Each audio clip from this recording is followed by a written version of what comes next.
We now get on to talking about transaction cost approach to institutions.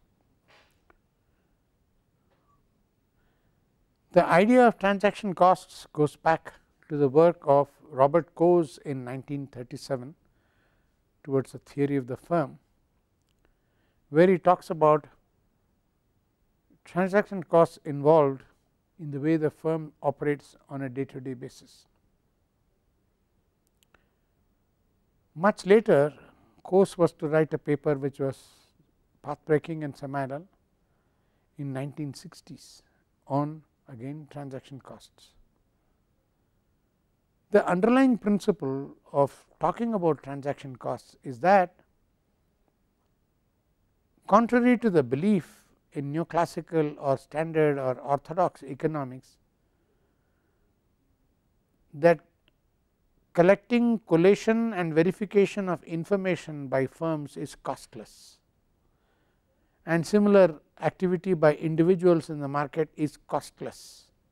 Contrary to this belief that it is all costless, in reality all these are costly activities involving expenses, and the bringing in of these costs considerably transforms the analysis of the economic activities themselves.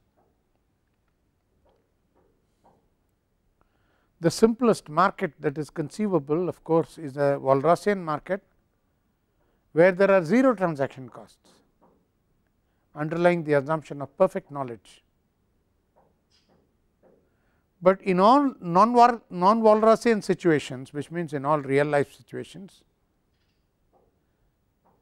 every economic actor has to spend time, energy and resources on acquiring information, whether it is simply a question of how to get from one place to another, or whether it is a question of how to invest some hundreds of thousands of rupees. Every information, every piece of information is costly, in the sense that it involves a cost of collection, it involves a cost of compilation and a cost of collation and a cost of elaboration and verification. More generally, therefore, all transactions involve costs of various types.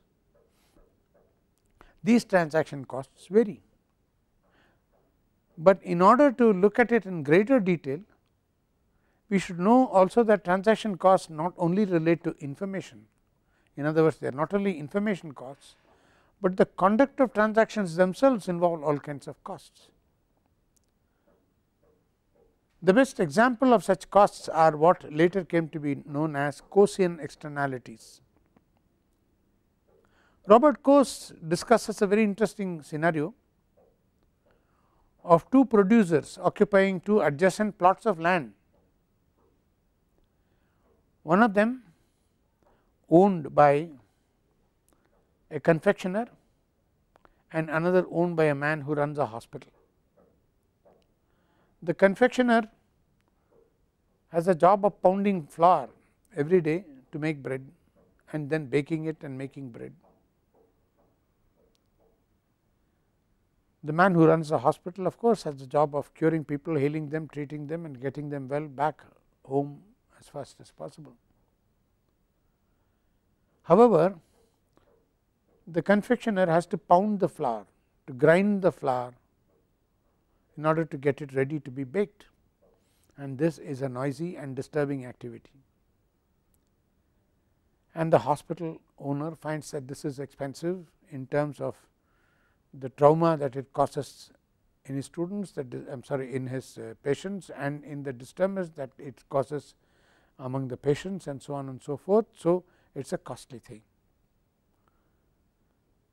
So, question is, either the confectioner has to relocate, for which the hospital owner has to compensate, or the hospital has to relocate and the confectioner has to compensate.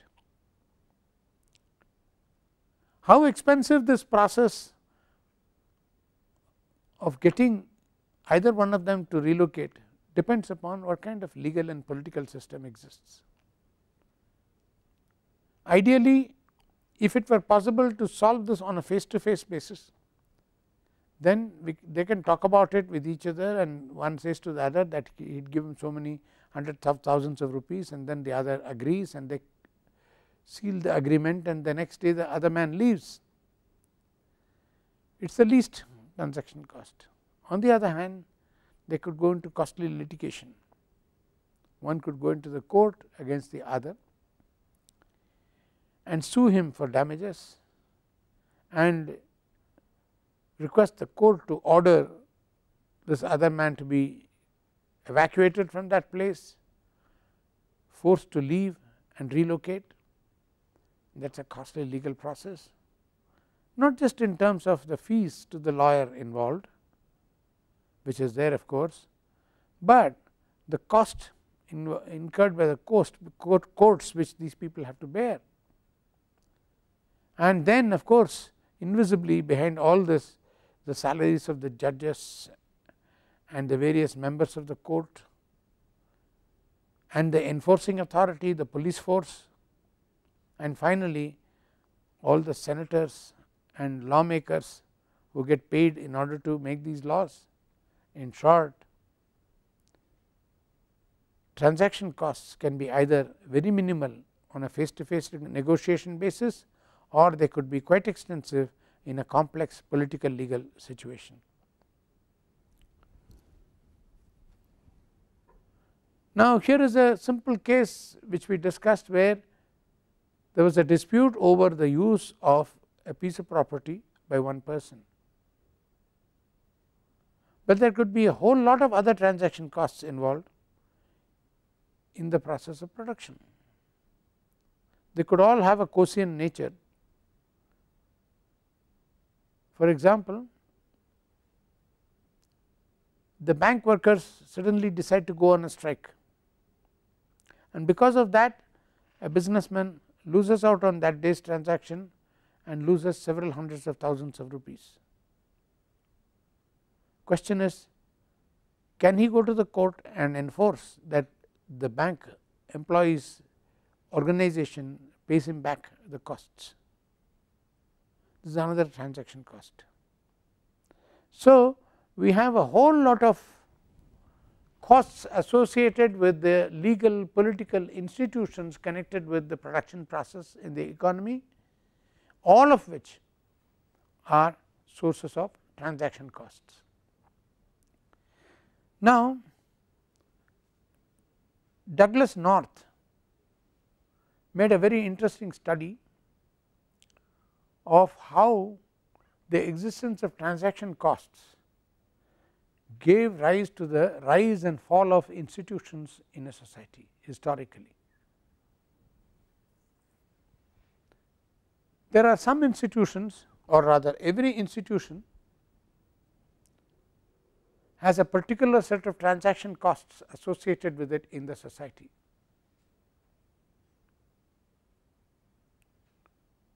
There are certain institutions which minimize the transaction costs of the economic processes in the society, and there are others which do not do that. According to North, the institutional history of a society might be perceived in terms of whether the institutions minimize or increase transaction costs at any particular point in time. North says that institutions which minimize transaction costs are the ones which come to stay, and institutions which increase transaction costs tend to fade out of existence sooner or later. Once again, there is a very interesting study available to us on agrarian systems in South India,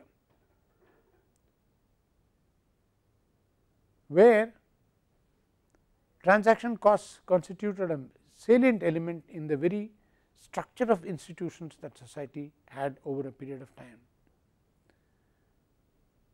In the Tamil country, which is subject to this particular study in the northern part of Tamil country, it is a paddy growing tract and a highly irrigated paddy growing tract, but irrigated with hundreds of small and large irrigation tanks,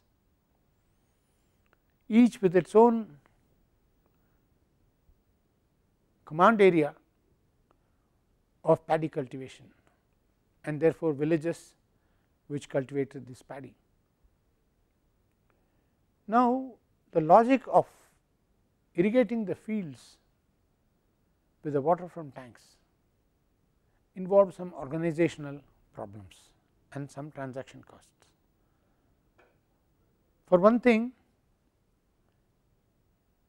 not every field had a direct access to the water from tanks.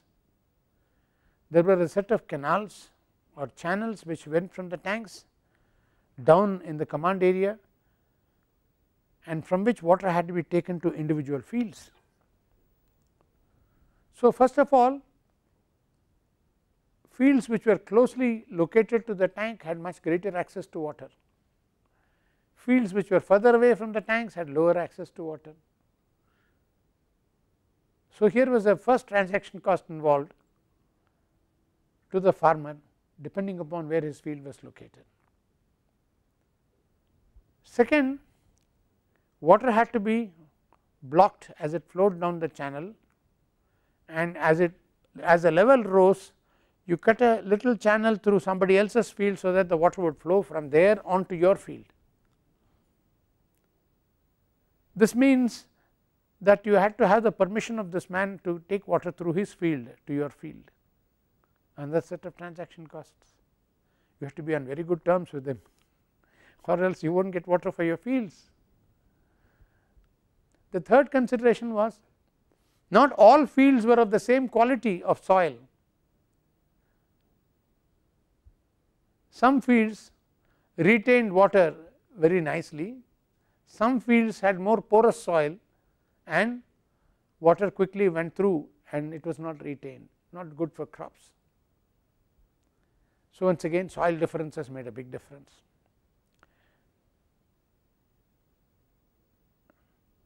And in this, caste also played an important role. Lands which were close to the tank were usually lands which belonged to the upper castes. Lands which were further down the channels away from the tanks were usually lands which did not belong to upper caste, but to lower castes. So, once again, where your fields were located depended upon the caste hierarchy in the village. So, another set of transaction costs. So, here is a situation where a large number of issues are involved in simply taking water to irrigate the fields, and a large number of things had to be resolved among the people before such a complex irrigation system could be managed. So, institutions which managed and distributed water in the village were the most important institutions, and around these institutions grew other institutions in the village. So, for instance, in the 18th century, the institution which was like a local government in the villages was something called Ur. Ur literally means the village. Now, how important the Ur was in its functions, how much it could enforce its views and its judgments on a number of issues depended very much on how important irrigation management was in that village. If irrigation management was central and if the village used a lot of water from the tanks, then the members of the Ur were also members who were regulating the water distribution in the village, and therefore, anything that they said was important. On the other hand, if the village was a dry land village with not much irrigation available, not much water in the tanks, maybe the water in the tanks might last a month or so in a year, not much, and for the rest of the time you have to either depend on a well or on rain fed irrigation, that sort of thing, basically not very certain agriculture. In all those villages, it was found that the Ur was not a very powerful institution, because irrigation management was not central. Why was this? Irrigation management was central in these villages because the economics of paddy cultivation was such that everybody had to plan a very homogeneous cropping pattern to optimize on the water use when the water did come in the tanks. So, they had to plan cropping pattern in such a way that they all optimized on water use at the same time, which meant that the crop calendar was very uniform, moved along with water levels in the tanks.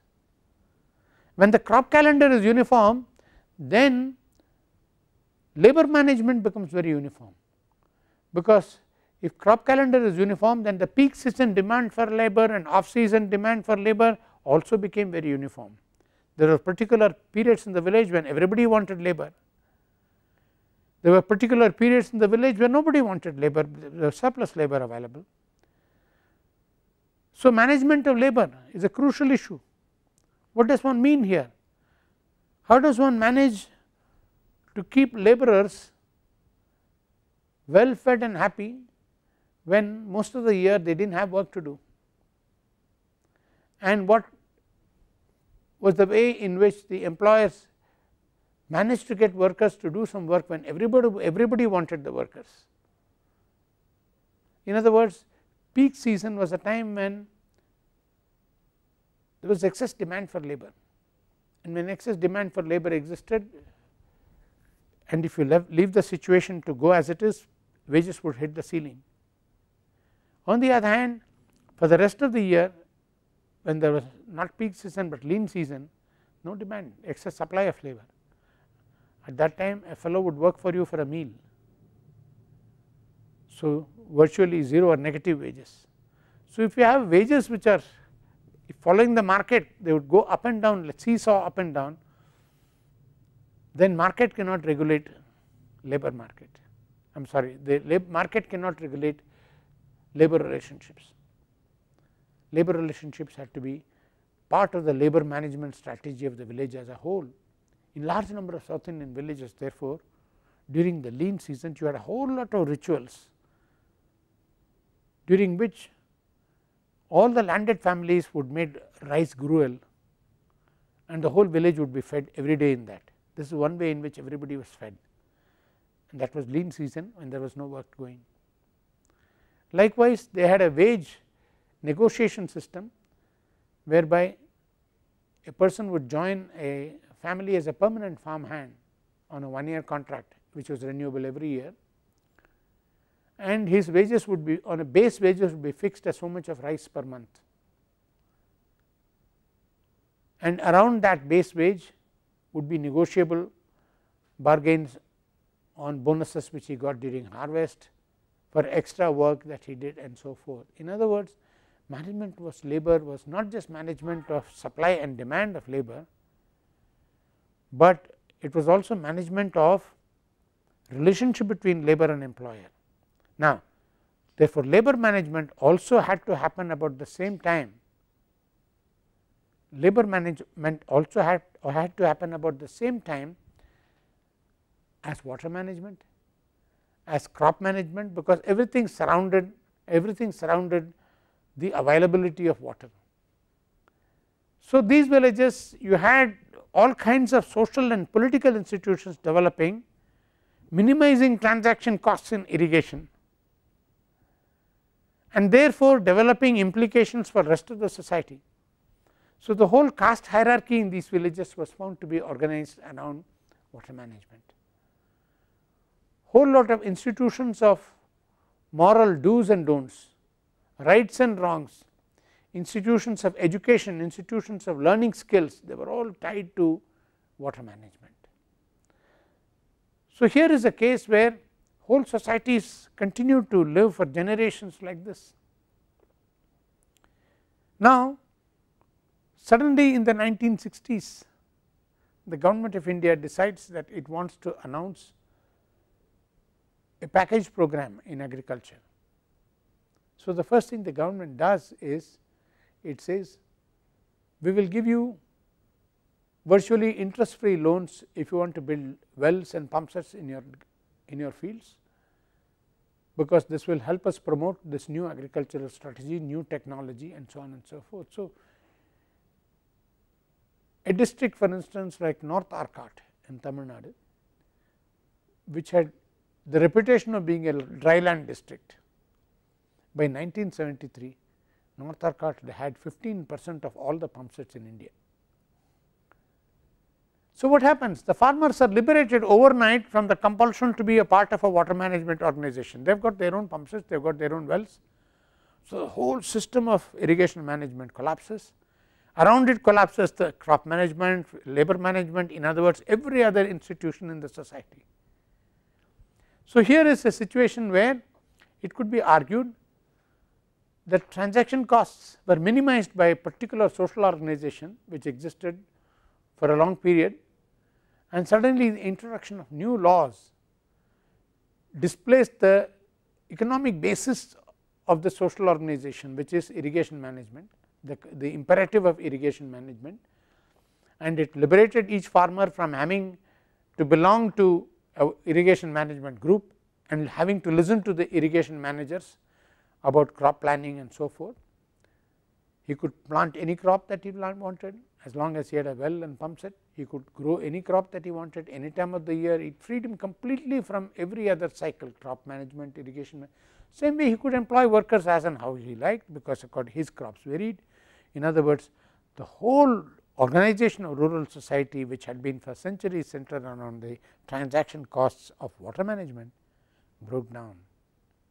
Here is a classic case where transaction cost economics can be perceived at actual work in deciding the power and role of institutions in village. So, there is a big argument against green revolution in large number of quarters, which says that the bringing in of green revolution certainly saved the food economy of the country from crisis. It certainly enabled the farmers to produce enough food for the country. It certainly enabled famines and scarcities to be averted, but they led to the breakdown of the village, the social consequences of which they said is something which cannot be replaced. The question is not therefore whether green revolution is good or bad. What we are saying is pre green revolution there was a transaction cost regime, post green revolution there was another transaction cost regime, but the structure of transaction cost changed completely in the two periods. What was traditionally managed as a local law and order situation now became law and order subject to the state government, and therefore more generalized, and institutions of the village were now replaced by the governmental institutions of police and courts and so on and so forth, which became regulatory institutions. So much for transaction costs.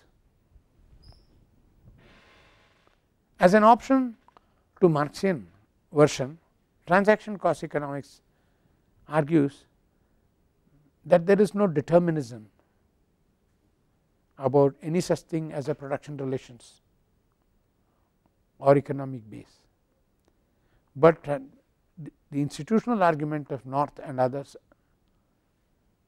enforce the case for a very dynamic fluid structure of institutions through history, as and how they minimize transaction cost, the institutions come in to say, as and how transaction cost economies vanish, the institutions also vanish. So, rise and fall of institutions in human society historically is explained through transaction costs in this mode of analysis rather than through mode of production and superstructure. The third approach is what might be broadly called the approach of economic anthropology.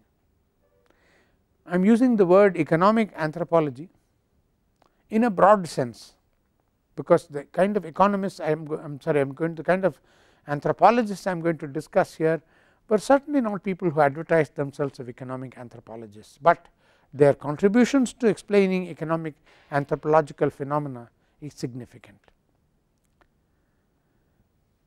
The assumption in economic anthropology is that institutions constitute the liminal conditions to economic conduct in the short run, but in the long run the institutions themselves could undergo morphological changes through economic transformation. It is a two-way relationship. The greatest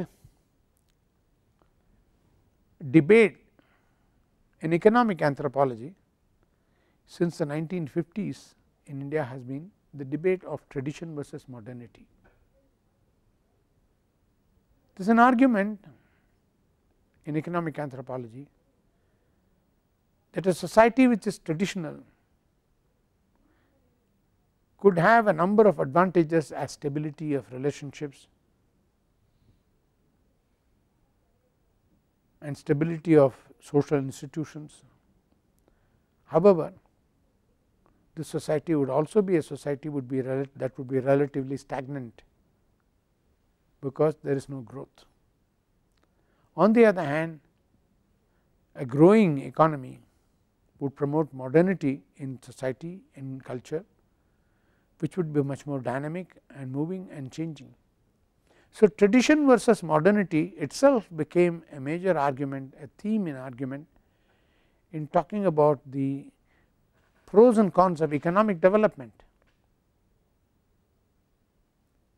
And along with this is woven the arguments of great sociologists. Consider for instance the argument by Max Weber. Max Weber argued that Protestant religion grew in those pockets of Europe first where early forms of capitalist industrial or business organization existed, and that being so, Weber attributed a one-on-one relationship between the rise in society of Protestant ethic and what he called the spirit of capitalism. Weber was trying to argue that the emergence of capitalism in Europe, emergence of Protestantism in Europe had certainly something to do with the emergence of capitalism. Let us look at this in a bit of detail. Statistically, Weber found that those centers where Protestantism spread in Europe were also the centers through in which capitalist form of industry, trading, etc., were prospering. Putting the two together, Weber argued that there must be something in Protestantism which contributed to the development of capitalism. And Weber's argument ran as follows. Weber said that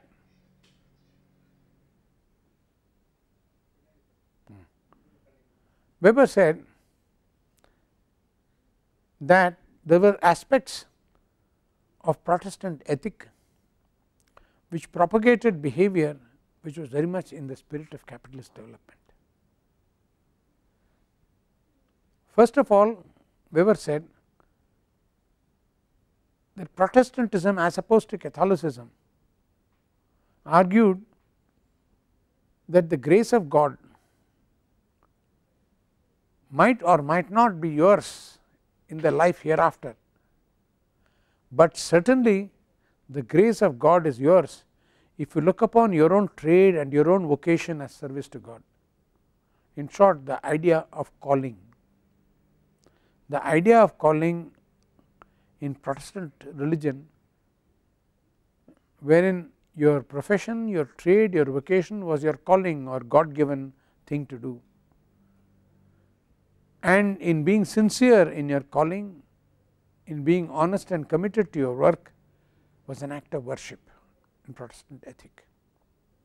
Now, according to Weber, the idea of calling therefore was something which paved the way towards productivity, paved the way towards thrifty behavior, paved the way towards austerity, which was crucial in the early phases of capitalism. Secondly, Protestant religion argued that both heaven and hell are here in the world with us. They are not to be found in an afterlife, as Catholic religion advocated. So, the bringing in of the time frame of human salvation to the present life enabled Protestantism to create conditions whereby there was commitment to work, there was commitment to productivity, and so on and so forth. This was another of Weber's argument. Granted these,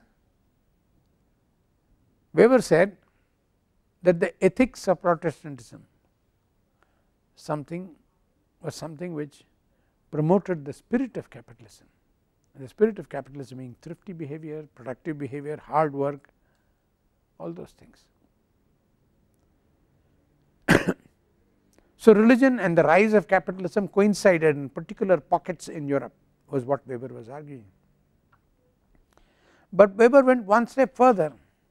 He started doing an analysis of Oriental religions, and he came to the conclusion that they did not do the same thing as capitalism did in Europe.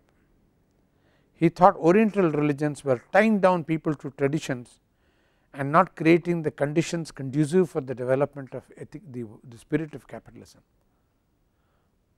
So, Weber's conclusion was that while Protestantism lay at the heart of the development of modern Europe, similar development did not happen in the Orient for the simple reason that Oriental religions did not permit this.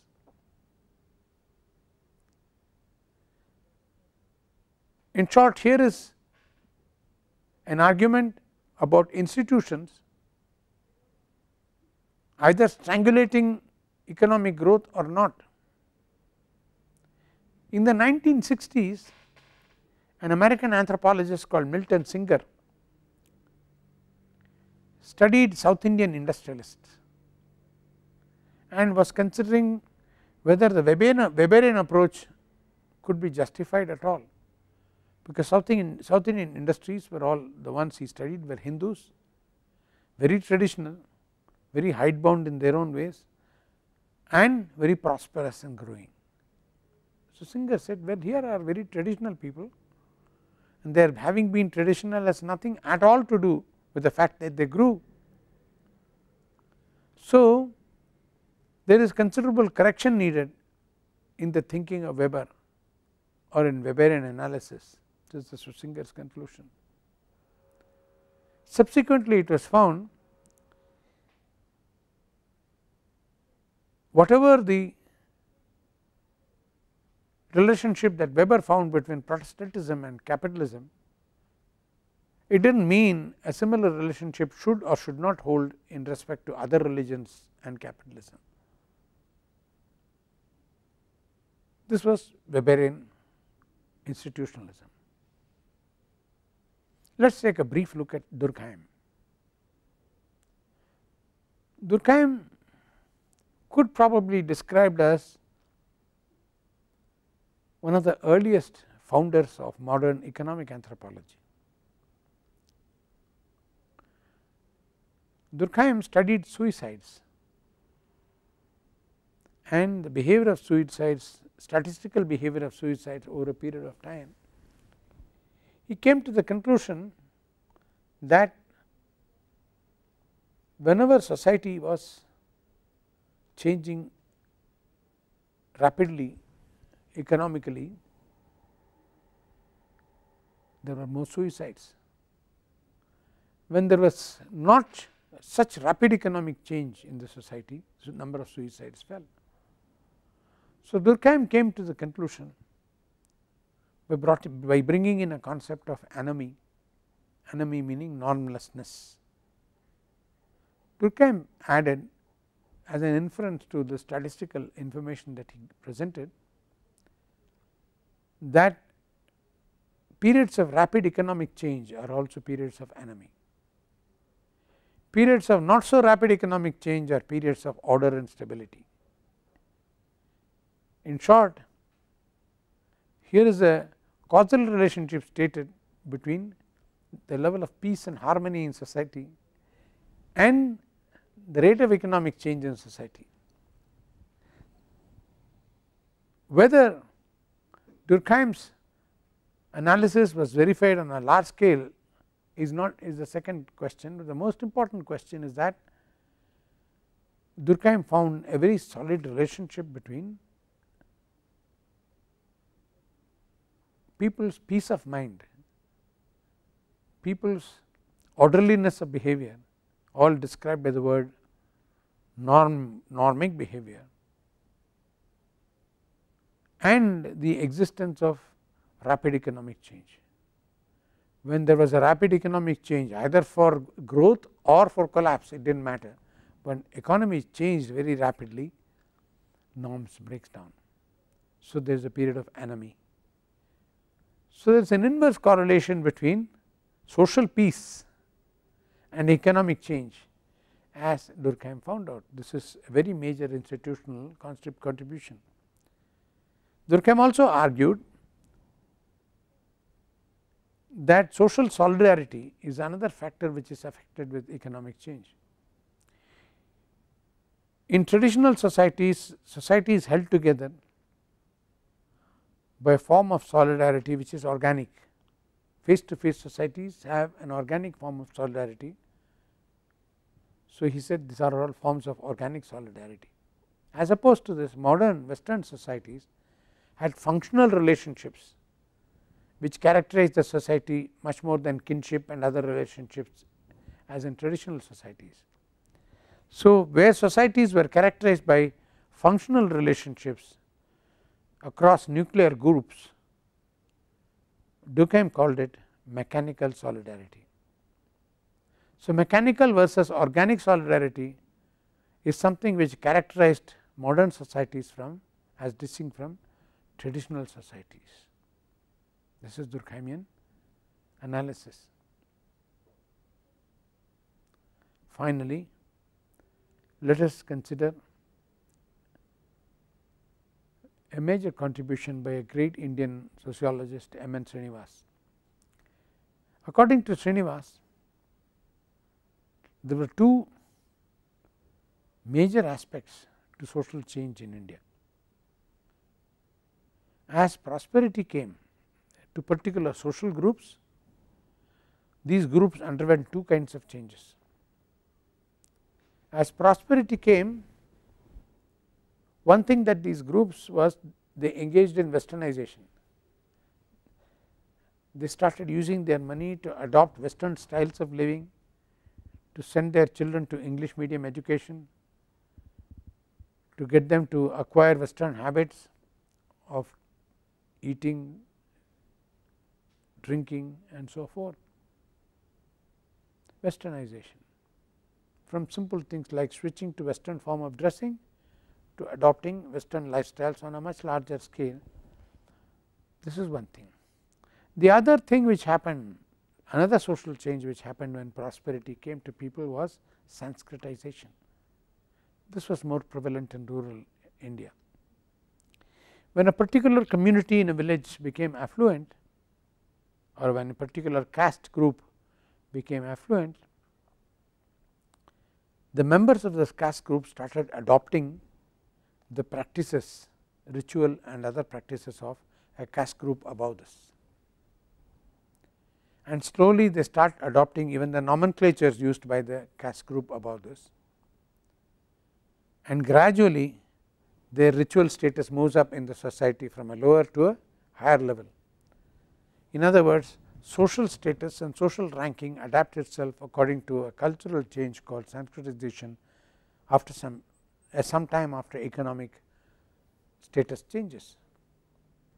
According to Srinivas, Sanskritization much more than westernization was the source of social mobility in rural India as opposed to urban India. In urban India, westernization was the source of social mobility. In rural areas, Sanskritization. Now, what is important about Sanskritization is that Sanskritization appeared to leave the social structure intact, without fundamentally changing its structure, it permitted changes within the social structure over a period of time. It seemed to ensure both stability in the society and change. So, according to Srinivas, Sanskritization was a major basis of rural social stability, even when there was economic change.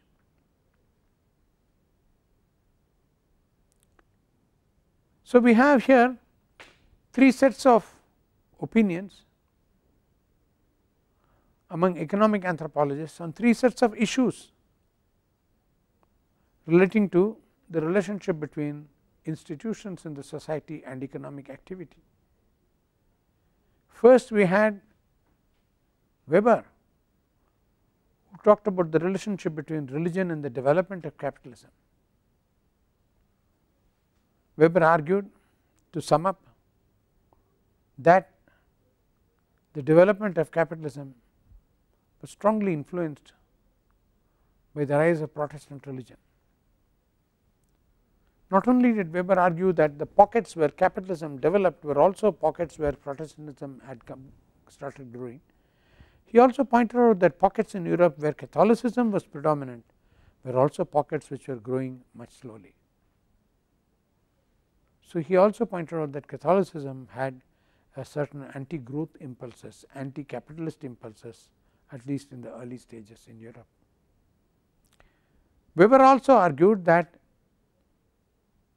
the existence of traditional religions like Hinduism, Confucianism and so forth in the East enabled the perpetuation of a static traditional perspective in minds of people, which ensured that the spirit of capitalism did not come about in these places. So, he was trying to draw a relationship between Eastern religions, a comparison between Eastern religions and Western religion. In the West, he found that Protestantism enabled capitalist ethos to develop. He found that in the East, the existence of traditional religions blocked the growth of capitalist ethos. This was subsequently questioned, as I said, by Singer and other sociologists through their studies. Following Weber was Durkheim in our argument, who showed that there was considerable correlation between the existence of social harmony or harmony within the individual in the society and the rate of economic change in the society. He found that when there was rapid economic change, the level of anomie in society grew, normlessness. He also found, conversely, that when economic change was much lower, anomie was much narrower in its coverage. This was because, according to Weber, societies with rapid economic change, which were all Western societies, were characterized by mechanical solidarity, which was just a functional solidarity across the society, as opposed to organic solidarity in traditional societies of the East, which ensured greater continuity of relationships than in the West. Finally, we also considered M. N. Srinivas, the Indian sociologist, who argued that there were two forces of social mobility in India, Sanskritization and Westernization.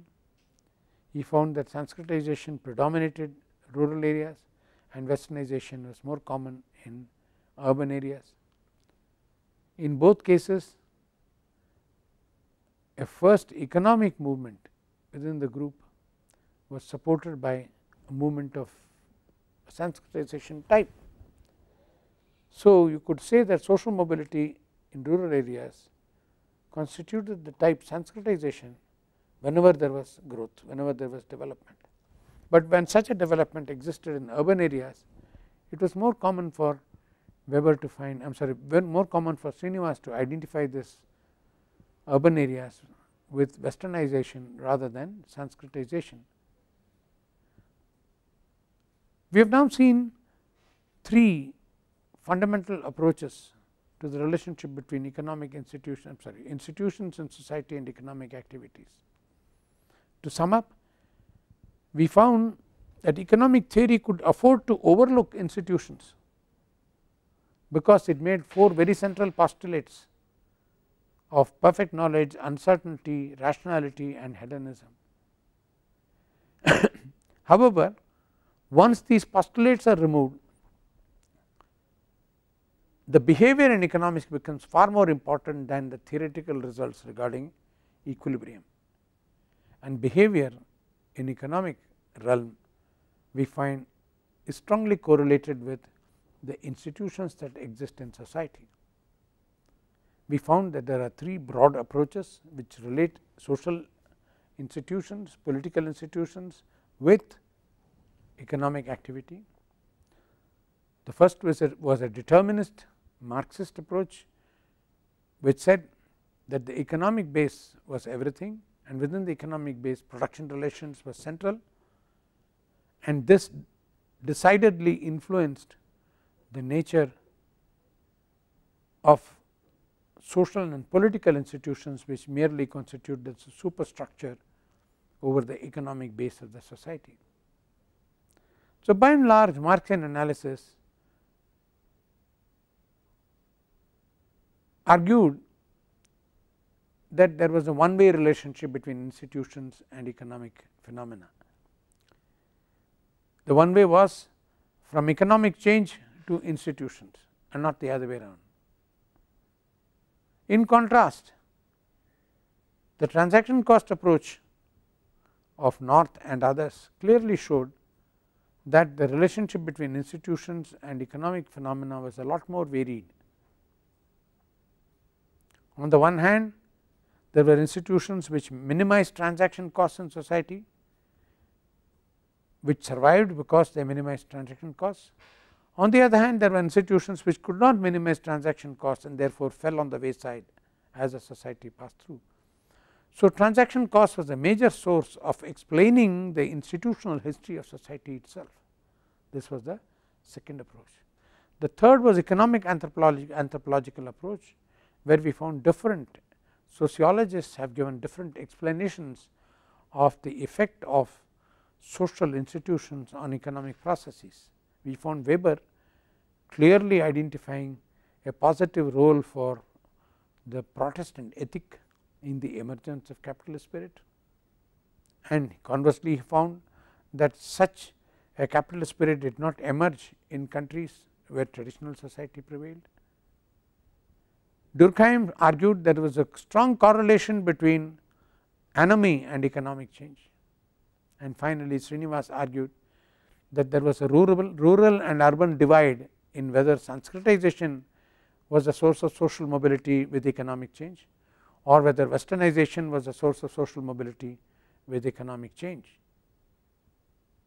We have now summed up a study of relationships between economic activities and institutions.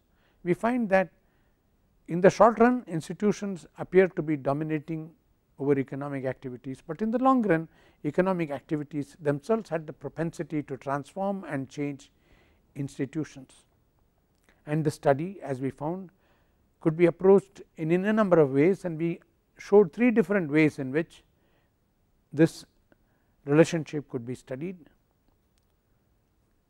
And in the next hour that we teach, we shall be studying evolutionary economics. Good evening.